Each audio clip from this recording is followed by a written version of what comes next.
My next guest is with us usually on Wednesday, but she actually took her show on the road.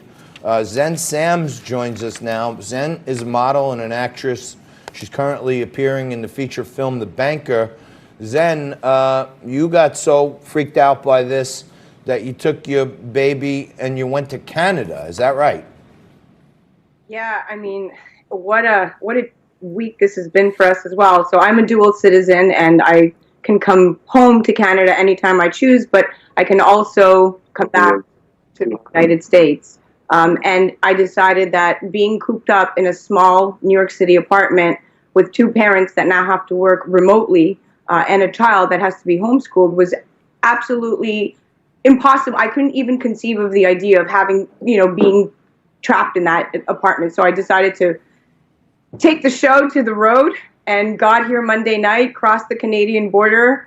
I'm in my mom's house currently in Montreal, in Laval, and we have our share of drama breaking out over here as well. But it's at least over here there are two homes. My sister and my mom live across the street from one another, so it makes home isolation a little bit easier with big backyards. And I did it for Alexa, and I thought of her. I figured if there's 3 weeks where we have to be held up somewhere, this was the best spot. So Zen, let me ask you this, because you're a New Yorker through and through as far as I'm concerned, but you come from Canada. We just recently temporarily closed the border with Canada. And, many people say that their health care is, along the Bernie Sanders lines of socialized health care. Do you think you're going to, if, God forbid, something were to happen to you, do you think that you're going to get better care in Canada than you would here?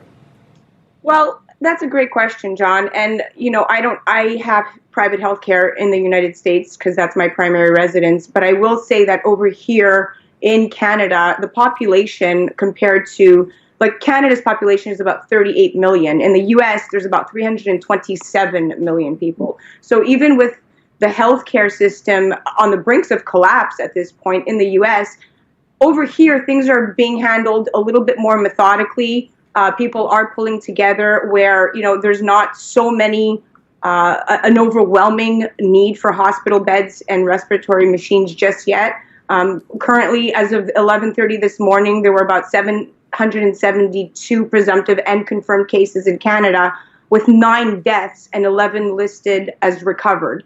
Ontario has a huge amount of cases as well, and Ontario is very comparable to New York City in terms of the way that city moves, even within itself, and the entertainment industry, the trade, our markets. Toronto, Ontario is a sister, a border to New York. We do share common borders. So over here, the medical community is stepping it up. Nobody will be left without medicine, regardless of gender, age, race, category, even if they don't have money. The government over here, our prime minister just announced an $82 billion federal aid package. I know that the massive $1 trillion U.S. economic relief that you guys in the U.S. are currently talking about is a very much larger type of package. But here in Canada, with a lesser population, I think that this particular package includes about 27 billion indirect support and another 55 billion to help businesses liquidity through tax deferrals.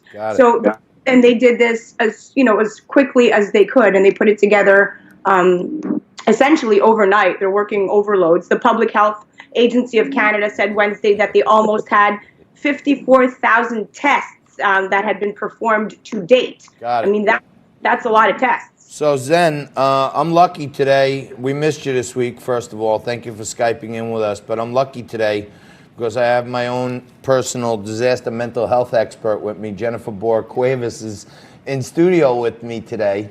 But she wanted to ask you a couple of questions, I guess, as mom. Yeah. Hi. Yeah, I was wondering, as a fellow mother, what are you doing to protect your daughter through this time? Well, yeah, I mean, that's the hot question. I have all my other fellow moms in New York asking what I'm doing. So I did the first step I thought of was get out of New York City to a place that I would have much more space and land. So that was step one in protecting her, since I was very blessed and fortunate to have that option. So currently, between the two homes, I set up for Alexa virtually the exact same schedule that she has in New York. Mondays, she typically has ballet at 4. We put on her ballet tutu and we do a little session. Wednesday, she has TheraPlay in NYC. They just set up virtual TheraPlay sessions where she's going to be checking in with her therapist for her OT and PT sessions, 30 minutes twice a week. Her school is now moving into online. She goes to international preschools.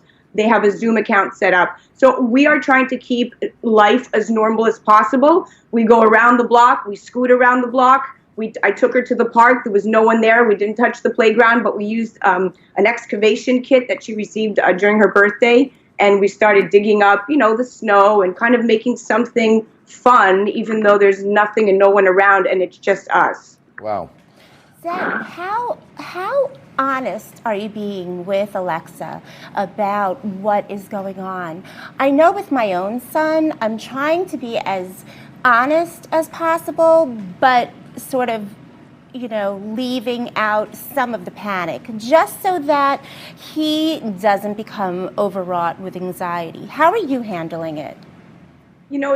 I try to keep it as real as possible, but I'm trying to omit the fear. So I'm delivering information to her as I see fit that she can handle. She's going to be 4.5 this summer. So she's not, her capacity is limited in terms of her grasp on reality. But I do tell her that things will be very different going forward. This is a virus that is hurting and killing many people, and we have to now remain in our homes to be safe. And I constantly remind her of this, even between the two homes that we are, my sister and my mom, and we're kind of in between, literally across the street from each other, to still practice proper hygiene and to still be aware that, that when this does pass, and it will, that life is going to be very different, and the precautions that we're going to start taking as a society, and that's another level of another topic of conversation. But I'm keeping it as real as possible given her age. I'm not, curving. I'm not telling her that. I'm not sugarcoating it in any way. I've been honest with her and told her that she will not be seeing her friends. That's great, because the recommendation for children through this is to be honest with them, factoring their age and what you believe they can handle. Wow. Yeah. All right. Well, Zen, I want to thank you so much, and really, I hope you're safe, and God bless you and the family. We hopefully this gets done so we can have you back here in the studio, because we miss you already. But I come and go, so I will. But one more thing before we leave, and I want you guys to try to promote this, because this is going to be great for social media, is there's a hashtag trending called Together at Home, in where celebrities are now doing online home concerts, raising money for awareness. The Banker premieres tomorrow on Apple TV, and so anyone who has Apple TV can subscribe, but they've also posted the trailer on the hashtag Together at Home. There's Coldplay did a concert, John Legend, Global Citizen has put it together, and it's called the Solidarity Response Fund that aims to raise $675 million throughout the month of April towards the COVID-19 relief. So people are now starting to post what they're doing at home and hashtagging Together at Home. all right. Well, let's all get on that hashtag Together at Home. I want to thank my friend Zen Sams for joining us from Canada. I want to thank you for being here with us. Quick break. Dow's still up a few hundred here, which is good news. We're going to take a quick break. We're going to come back after this with Tisha Powell. Robert Hornak's going to be here. Jan Dubaskis, the Vice President of HealthInsurance.com, and Eric Mitchell joins us a little later in this hour. Quick break, more Liquid Lunch right after this.